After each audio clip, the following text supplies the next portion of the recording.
प्रमुख दलको नेतामाथि नै उहाँ जो प्रधानमन्त्री हुँदै हुनुहुन्छ उहाँमाथि नै तपाईँको गृहबन्धुको विषयमा चाहिँ प्रश्न छ। सरकार बनेकै त्यस्तै छोप्नलाई हो कि गिरिबन्धुको छोप्नु पर्ने हो, एकजना भाउजूको पनि छोप्नु पर्ने हो।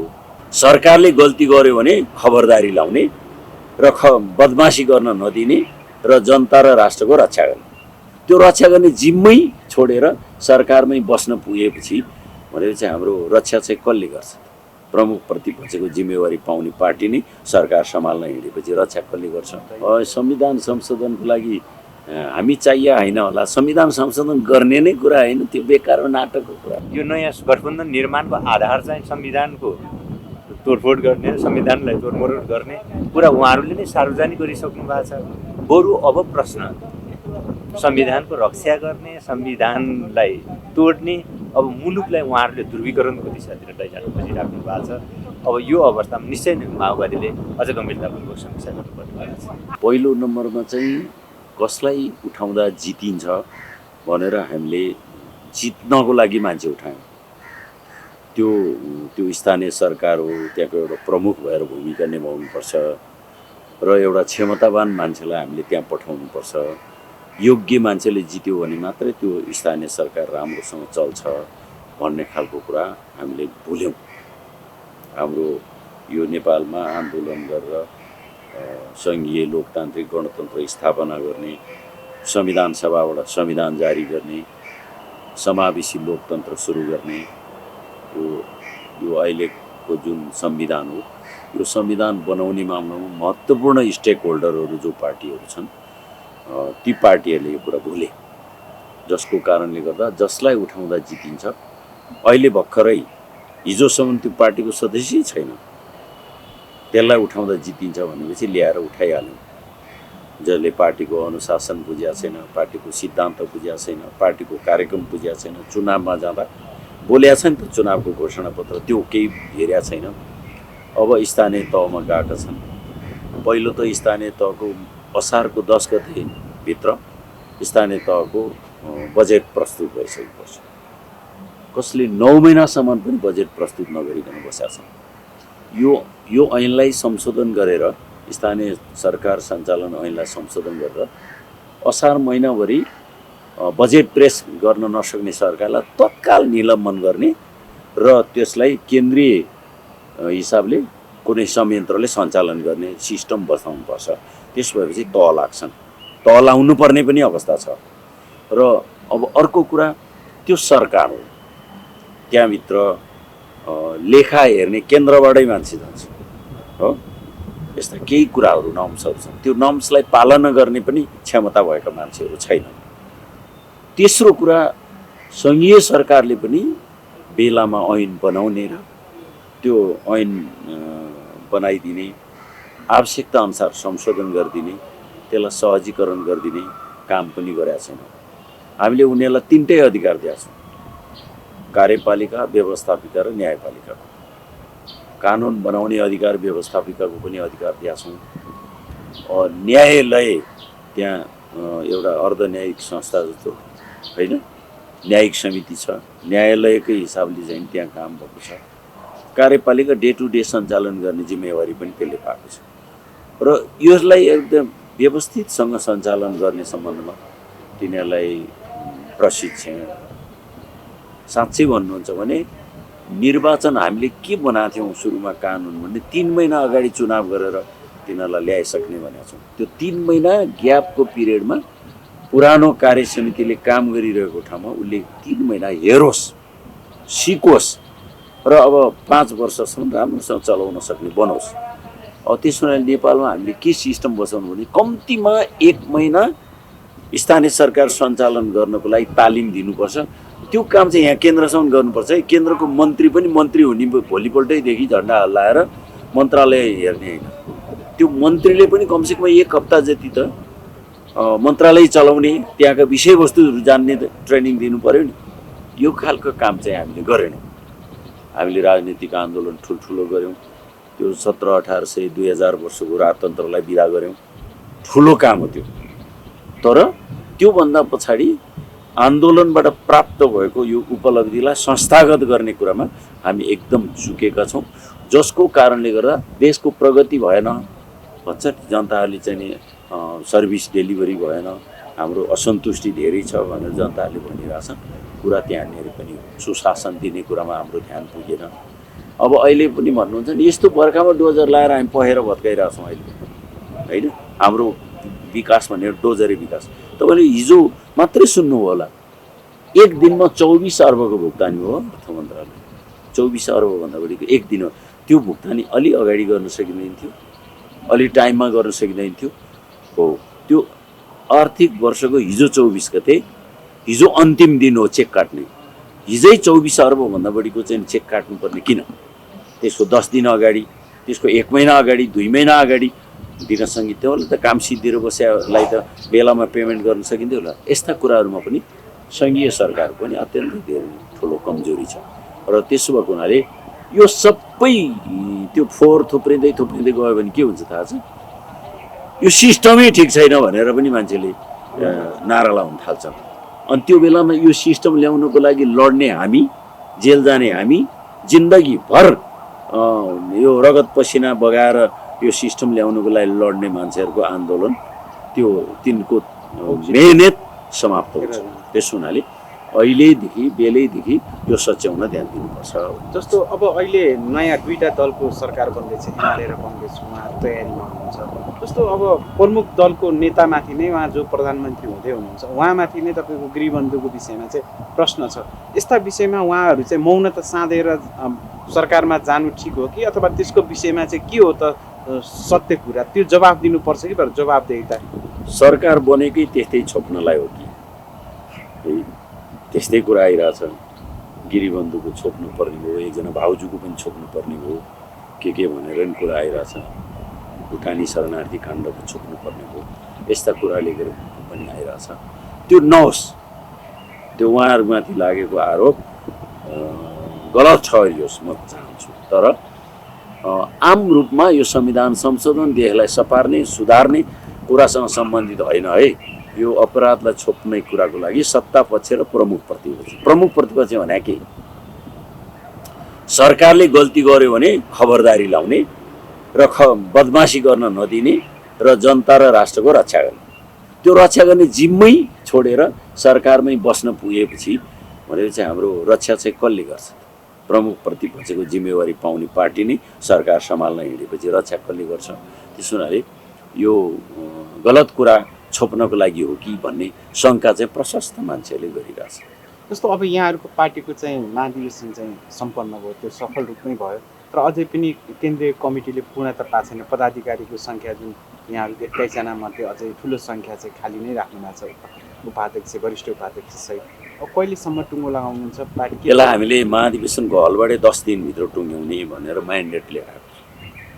महाधिवेशन हलले हामीले 10 दिनभित्र टुङ्ग्याऊ भनेर हामीलाई म्यान्डेट दिएछ। अब हाम्रो महाधिवेशन 21 गते सिद्धिएको थियो। अब आज हामी कति 25 गते, 4 दिन बितेको छ। हामी 10 दिनभित्र त्यो सबै कुरा 279 को केन्द्रीय कमिटी, 20 जनाको पदाधिकारी, त्यो सबै टुङ्ग्याइसक्छौँ। एमाले र काङ्ग्रेसको सरकारमा तपाईँहरूको दलको सहभागी हुन्छ कि? हामीले त्यो सोचेको छैनौँ। अहिले उहाँहरू 2टा दल मिल्ने बित्तिकै उहाँहरूलाई पुगिहालेछ, हामी किन चाहियो? संविधान संशोधनको लागि त चाहियो नि त। संविधान संशोधनको लागि हामी चाहिए होइन होला। संविधान संशोधन गर्ने नै कुरा होइन, त्यो बेकार नाटकको कुरा हो। पछिका हरेक सरकारले हेर्नु भने तपाईँहरू कहीँ पनि छुट्नु भएको छैन क्या। अब बिस्तारै अहिले परिस्थिति भइरहेको छ। अब माओवादी पार्टीले समीक्षा गर्ने कुरा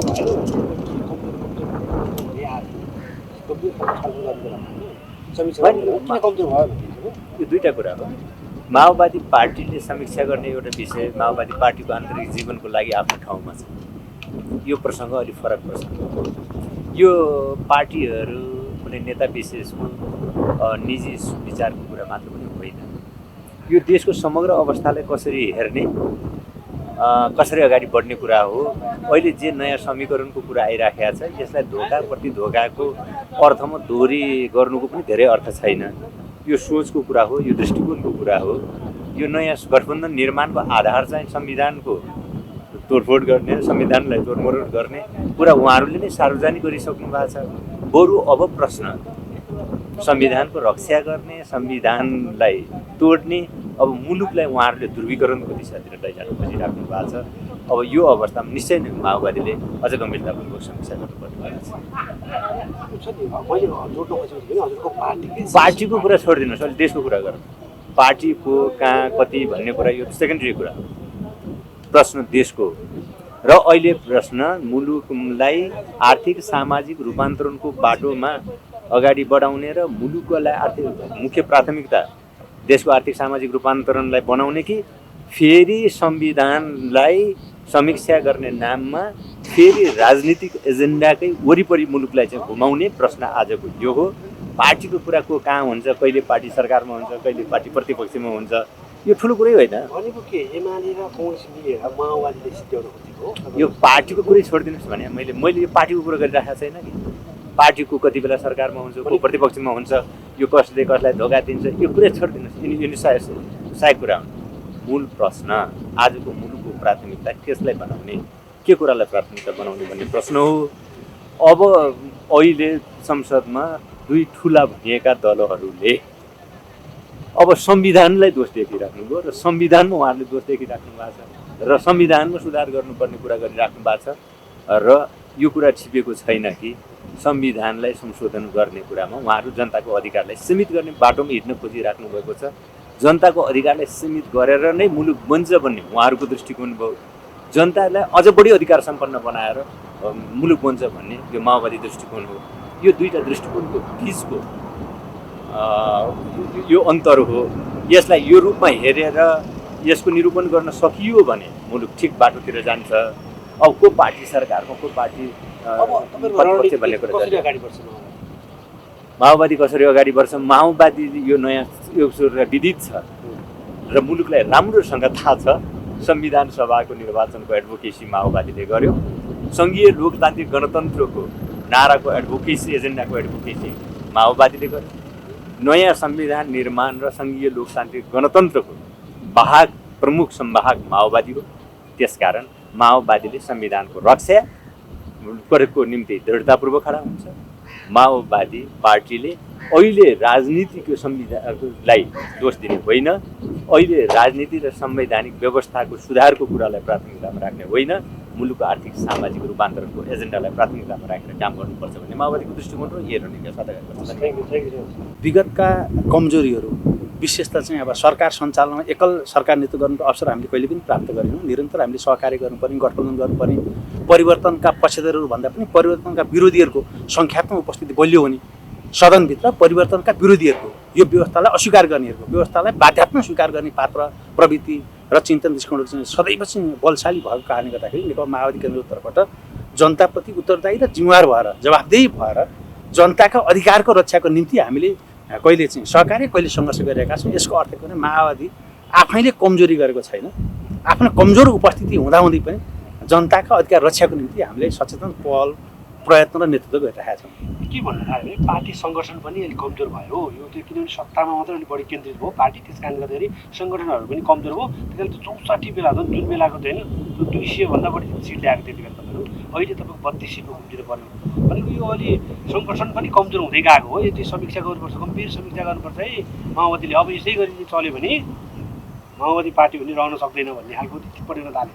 अब नगर्ने समीक्षा गर्ने बेला भएन, यो पार्टी पनि अलिक गम्भीर खालको होइन। यहाँले भन्नुभयो, जबरजस्त प्रश्न पनि उठान गरिराख्नुभएको छ। मुख्य माओवादी पार्टी यस्तो पार्टी हो, नेपालमा माओवादी पार्टी अहिले पनि सत्ताको केन्द्रमा छ।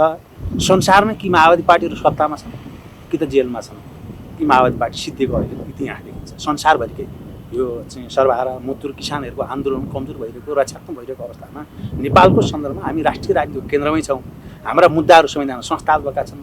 जनताका सबै अधिकारहरू हामी संविधानले संस्थागत गरेका छौँ। चाहे संहिता, गणतन्त्र, धर्मनिरपेक्षता, समावेश, समानुपातिक सहितका मुद्दाहरू संविधान संस्थागत गरेका छौँ। भोलि पछिल्लो समय संविधान संशोधन गर्ने नाममा नेकपा एमाले नेपाली काङ्ग्रेस जो सहमति भएको छ, जनताका समावेश समानुपातिक अधिकारहरू कुण्ठित गर्ने होइन, त्यसलाई चाहिँ खारेज गरिदिने, संविधानलाई चाहिँ पुरै उल्ट्याइदिने र अहिले जनताले प्राप्त गरेको दलित, महिला, जनजाति, मधेसी, मुस्लिम, पेसिफिकले प्राप्त गरेको जुन अधिकार छ त्यसलाई खोज्ने उहाँले जो चाहिँ सहमति गर्नुभएको छ, त्यति हुँदाहुँदै पनि हामी संसदभित्र सङ्ख्यात्मक उपस्थिति कमजोर हुँदाहुँदै पनि उहाँहरूले जो सहमति भले पक्षगामी छ, प्रतिगामी छ, होइन जनताको अधिकार विरोधी छ, जनविरोधी छ। तर त्यो सहमति कार्यान्वयन गर्ने प्रक्रियामा त हामी फेरि संसदभित्र हामी जिउँदो छौँन्जेल आवश्यक पर्छ हामी बलिदानै गर्छौँ, तर पनि जनताको अधिकार अपहरण गर्ने प्रक्रियामा चाहिँ हामी फेरि सहमत हुन सक्दैनौँ। जनताको अधिकार रक्षा गर्ने प्रक्रियामा माओवादी प्रतिबद्ध छ। यहाँले भने जस्तै संगठनात्मक हिसाबले हामी कमजोर छौँ, हाम्रो जनतासँगका सम्बन्धहरू कहीँ न कहीँ चाहिँ अब कमजोर देखिन्छन्। त्यसलाई चाहिँ हामी निर्मल समीक्षा गर्छौँ, जनतासँग सम्बन्ध सुदृढ गर्ने, संगठनात्मक अवस्था बलशाली बनाउने, फेरि जनताको अपेक्षा र राष्ट्रको आवश्यकताको प्रतिनिधित्व गर्न सक्ने बलशाली पार्टी निर्माण प्रक्रियामा फेरि हामी अगाडि बढ्छौँ, जान्छौँ। तपाईँहरूबाट पार्टीबाट छुट्टिएर गएका थिए, उनीहरू पनि जोड्ने होइन, फेरि एक गर्नु है लाउनुहोस् भन्ने खालको कुरा पनि भएको थियो। उहाँहरूसँगको चाहिँ कुराकानी कहाँ पुगिरहेको छ, फेरि एकजुट हुने सम्भावना कति छ? भने यस्तो छ, अब कमरेड प्रचण्डको कुशल र अब्बल नेतृत्व र पछिल्लो राजनीतिक अवस्थाको बारेमा बुझाइमा एकरूपता पैदा नहुँदाखेरि माओवादी आन्दोलनभित्र विभिन्न घटकहरू चाहिँ माओवादी पार्टीबाट कमरेड प्रचण्ड नेतृत्वबाट बाहिरिनु भएको थियो। पछिल्लो समय उहाँले पनि निर्माण समीक्षा गर्नुभएको छ, उहाँले पार्टी बनाउन सक्नु भएन, जनताको अपेक्षा प्रतिनिधित्व गर्न सक्नु भएन।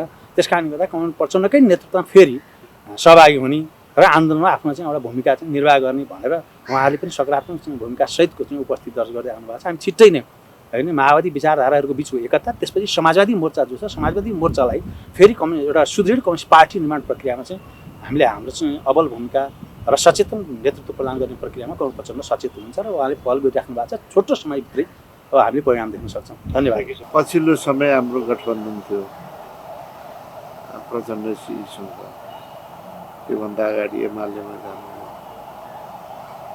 अब यो परिस्थिति चाहिँ वास्तवमा यो पटक पटक गठबन्धन परिवर्तन गरिरहने, कहिले एउटा दलको काममा कहिले अर्को दलको काममा, यो प्रवृत्तिले चाहिँ देशलाई ठिक बाटोमा लगेन र आम जनताहरूलाई पनि यो सरकारले विश्वास पनि दिलाउन सकेन। कुरा धेरै भए, काम उल्टो। त्यो परिवेशमा अहिले देशको जल्दो बल्दो समस्याहरूलाई सही मानेमा यथार्थमा सम्बोधन गर्ने हो भने अब अहिलेको निर्वाचन पद्धतिले कुनै दललाई पनि बहुमत दिएको अवस्था छैन। त्यसो हुनाले यो बाँकी समय पनि एउटा स्थिर सरकार दुईटा दल मिल्यो भने बन्न सक्छ। त्योभन्दा बाहेकमा धेरै दलहरू चाहिँ जोडिरहनु पर्ने अवस्था पनि भयो।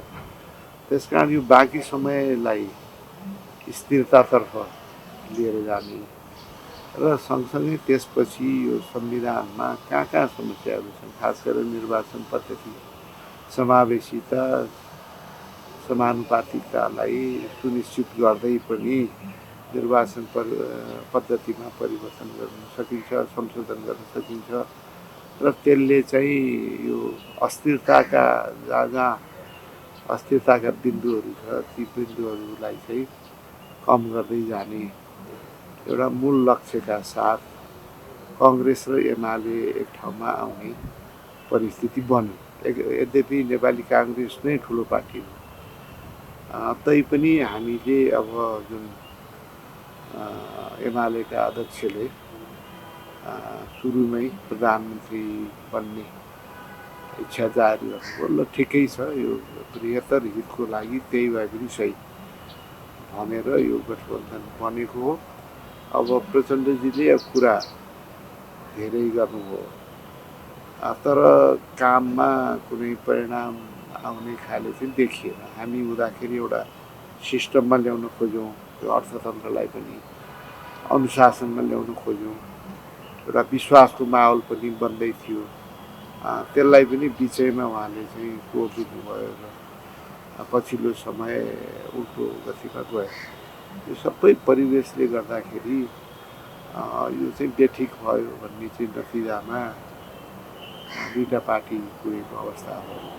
यद्यपि यो दुईटा पार्टी मिलेर जुन सरकार अब बन्दैछ, दुईटा पार्टी मिल्ने बित्तिकै फेरि समस्या सबै समाधान हुन्छ भन्ने पनि होइन। तर के छ भने समाधान गर्ने क्षमता चाहिँ अवश्य पनि बढाउँछ र देश र जनतालाई केन्द्रबिन्दुमा राखेर पार्टीभन्दा व्यक्तिभन्दा माथि उठेर काम गर्न चाहिँ अवश्य पनि पर्छ। ओलीजीले पनि गत समय उहाँ पनि एकलौटी नेतृत्वमा बस्नु, कहाँ समस्याहरू रहे, कहाँ चाहिँ हामी बेठिक ठाउँमा चाहिँ हिँड्यौँ, त्यो सबैको मूल्याङ्कनको आधारमा अत्यन्त सौहार्दपूर्ण तरिकाबाट दुई दलको बृहत्तर हरेक विषयमा छलफल गरेर नेतृत्व तहमा र तेस्रो जनतालाई केन्द्रबिन्दुमा राखेर काम गर्न खोज्नुभयो भने यसले एउटा दिशा पक्रिन्छ र त्यसपछि फेरि नेपाली काङ्ग्रेसको नेतृत्वमा सरकार बन्ने कुरा पनि त्यही विश्वासका साथ यो एकले अर्कालाई झुक्क्याउने मानसिकताबाट माथि उठेर कङ्ग्रेसको त्यो मानसिकता कहिले पनि छैन, हामी बोलेपछि कुरा गर्छौँ।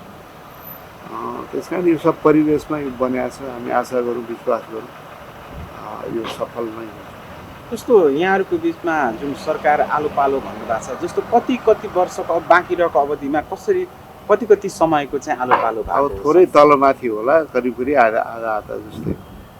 जस्तो सुन्नमा आएको 2 वर्ष एमालेकोले गर्नु झन्डै त्यस्तै हो चुनावी सरकारको यहाँ। जस्तो अब मन्त्रीहरूको कुरा आउँछ, अब नेपाली कङ्ग्रेसमा चाहिँ अहिले पहिला गएकोलाई नपठाउने हो कि नयाँ अनुहारलाई पठाउने भन्ने खालको कुरा किन आइरहेको छ कहिलेसम्म? अब हाम्रो देशमा अब एउटा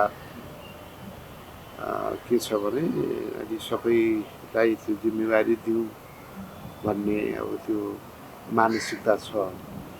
यद्यपि त्यसमा अनुभव क्षमतालाई पनि त्यत्तिकै महत्त्व दिनुपर्छ यो डेलिभरीको लागि। अब सबै कुरालाई ध्यानमा राखेर चाहिँ सभापतिज्यूले सबैसँग कन्सल्टेसन गरेर छलफल गरेर परामर्श गरेर निर्णय लिनु होला। जे निर्णय लिनुहुन्छ त्यो राम्रैकै लागि हुन्छ। जस्तो नेपाली कङ्ग्रेस र एमाले झन्डै नेक टु नेकको अवस्थामा छन् होइन? अब प्रधानमन्त्री एमाले पाइसकेपछि सुरुमा नेपाली कङ्ग्रेसको पनि मन्त्रालयमा त दाबी रहन्छ होला, राम्रै मन्त्रालयमा अथवा महत्त्वपूर्ण मन्त्रालयमा कसरी चाहिँ मिलाउनुहुन्छ? हामी मूलभूत रूपमा जुन विकास निर्माणमा एउटा चाहिँ अस्थिरता आएको छ, त्यसमा समयमा सम्पन्न नहुने अनेक खालको व्यथितिहरू छ, त्यो समाप्त होस् भन्ने हामी चाहन्छौँ। डेलिभरी जनताले चाहिँ केही देख्ने गरेर चाहिँ काम हुने जिम्मेवारीहरू चाहिँ लिनुपर्छ भन्ने हाम्रो भनाइ छ। यद्यपि अब दुवै दलले छलफल गरेर एउटा सहमतिमा पुग्छौँ। सो त्यहाँ तपाईँको सुझाव चाहिँ के छ? कस्तो कुन मन्त्रालय नेपाली त्यो चाहिँ अहिले अब यो मन्त्रालय हामीले लिन खोजेको छ भनेर चाहिँ यो सार्वजनिक बहस गर्नु केही अर्थ छैन। तर अब कुन मन्त्रालयमा के त्यो मन्त्रालयको जिम्मेवारी हो, त्यहाँ बसेर के गर्न सकिन्छ भन्ने कुरा सबै थाहा छँदैछ। त्यसकै आधारमा छलफल होला, सबैलाई मान्ने हुने एउटा निष्कर्ष आइन्छ दलहरूको। जस्तो अहिले यहाँलाई छुट्टै प्रसङ्गमा यहाँ पूर्व अर्थमन्त्री हुनुहुन्छ, जस्तो यो अहिले असारको महिनामा आएर एकैचोटि बजेट जुन खर्च गर्ने, वर्षभरि चाहिँ कानमा तेल हालेर बस्ने, अनि अहिले आएर चाहिँ यस्तो पनि छ। त्यहाँ दुई किसिमको छ। एउटा अब असारमै सबै भन्ने पनि होइन, काम चाहिँ पहिल्यै भइसकेको हुन्छ, तर त्यसको बिलहरू चाहिँ जुटेर प्रमाणसहित सम्बन्धित मन्त्रालयबाट अर्थ मन्त्रालयमा आइपुग्दाखेरि अब धेरै जस्तो चाहिँ अन्तिम समयमा त्यो गर्ने प्रचलन छ। यद्यपि तत्कालै जुन ठाउँ जे काम भएको छ, सडक होस्, सिँचाइ होस्, जुनसुकै क्षेत्रमा विकास निर्माणमा काम भएको छ, काम हुने बित्तिकै अब मैले त त्यो विधि चाहिँ स्थापित गर्न पनि खोजेको थिएँ। विदिन 3 महिनाभित्र त्यो चाहिँ काम सम्पन्न भएको जुन चाहिँ खण्डमा काम हुन्छ, जति काम हुन्छ त्यसको तत्काल बिल चाहिँ सम्बन्धित विभागले मन्त्रालयमा पठाउनु पर्ने र 3 महिनाभित्र चाहिँ अर्थ मन्त्रालयले त्यसलाई चाहिँ पेमेन्ट पनि दिइसक्ने, चुक्ता पनि गरिसक्ने, त्यस्तो व्यवस्था गर्नु पर्यो भन्ने चाहिँ हाम्रो भनाइ थियो। यद्यपि धेरै चाहिँ अव्यवस्था, समयमा निर्णय नहुने, विभागले समयमा नपठाउने ले गर्दाखेरि अन्तिममा अब चाहिँ आर्थिक वर्ष नै सकिन थालिसक्यो भनेपछि अनि हतार पठाउने प्रवृत्तिले गर्दाखेरि पनि असारमा धेरै हुने स्थिति छ। त्यसलाई चाहिँ यो हाम्रो चाहिँ संरचनाभित्रको चाहिँ सुधार, धेरै सुधार मात्रै, यो पनि एउटा सुधार गर्नुपर्ने आवश्यकता छ।